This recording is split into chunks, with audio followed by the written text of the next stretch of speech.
Hi friends, நான் உங்கள் அபி. இன்றைக்கி இந்த வீடியோவில் நம்ம ரொம்ப சூப்பராக ரவா கிச்சடி சிம்பிளான முறையில் எப்படி செய்கிறதுன்னு பார்த்துடலாங்க.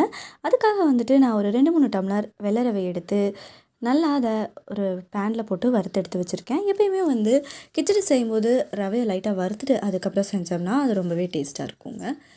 அடுத்ததாக அடுப்பில் ஒரு பேன் வச்சுட்டு அதில் கொஞ்சமாக எண்ணெய் சேர்த்துக்கலாம். எண்ணெய் ஒரு 4-5 ஸ்பூன் அளவுக்கு சேர்த்துக்கோங்க, அப்போ தான் நல்லாயிருக்கும்.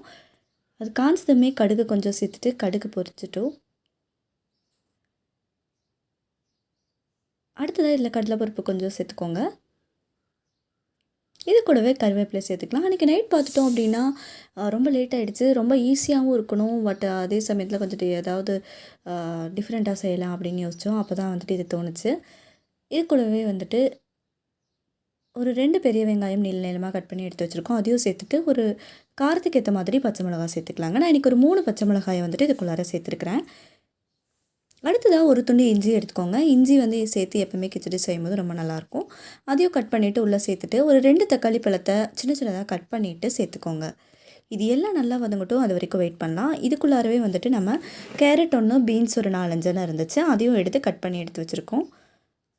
இப்போ அந்த வெஜிடபிள்ஸ் இதுக்குள்ளே சேர்த்துட்டு நல்லா வதக்கிக்கோங்க. உங்களுக்கு பட்டாணி இருந்துச்சு அப்படின்னா அதுக்கு கூட ஊற வச்சு லைட்டாக வேக வச்சு இதுக்குள்ளார சேர்த்துக்கலாம், ரொம்பவே நல்லாயிருக்கும்.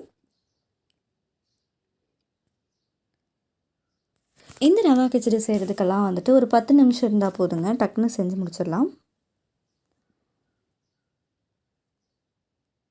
கொஞ்சம் மஞ்சள் தூள் சேர்த்துட்டு தேவையான அளவு உப்பு சேர்த்துக்கோங்க.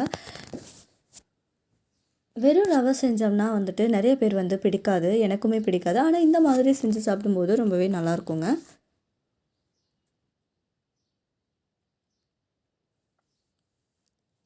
இதை ஒரு 2 நிமிஷம் வரைக்கும் நல்லா மிக்ஸ் பண்ணி விட்டுருங்க. நம்ம சேர்த்துருக்க வெஜிடபிள்ஸ் எல்லாம் சேர்த்து நல்லா வெந்துடும். அதுக்கப்புறமா தேவையான அளவு தண்ணி சேர்த்துக்கோங்க. நான் இன்றைக்கி ஒரு 2 செம்பு அளவுக்கு தண்ணி சேர்த்துருக்கேன்.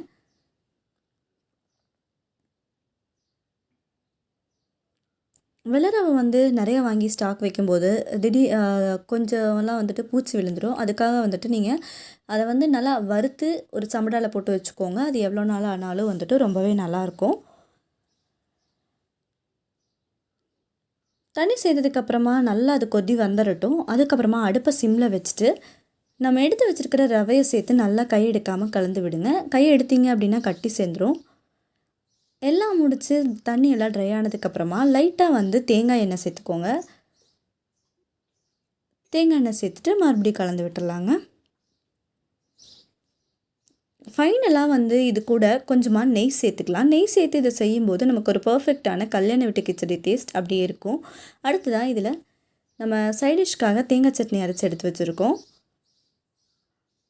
இப்போ நமக்கு ரொம்பவே சூப்பரான ரவா கிச்சடி ரெடி ஆகிடுச்சு.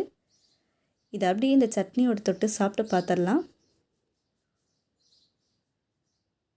ரொம்பவே சூப்பராக இருக்குங்க.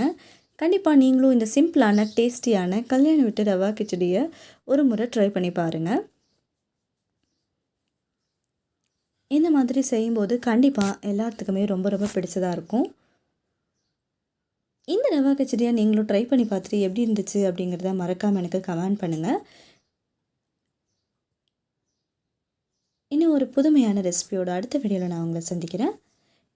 இது நம்ம நைட்டுக்கு செஞ்சோம். நைட்டு ஃபுல்லாக சாப்பிட்டு முடித்ததுக்கப்புறமா இது காலையில் மீதி இருந்துச்சுன்னா கூட நம்ம எடுத்து வச்சு சாப்பிட்டுக்கலாம். அது ரொம்பவே நல்லா தாங்க இருக்கும். காலையில் மீதி எடுத்து வச்சு அதை மறுபடியும் சூடு பண்ணி கூட சாப்பிட்லாம். ஓகே ஃப்ரெண்ட்ஸ், பாய். அடுத்த வீடியோவில் பார்க்கலாம்.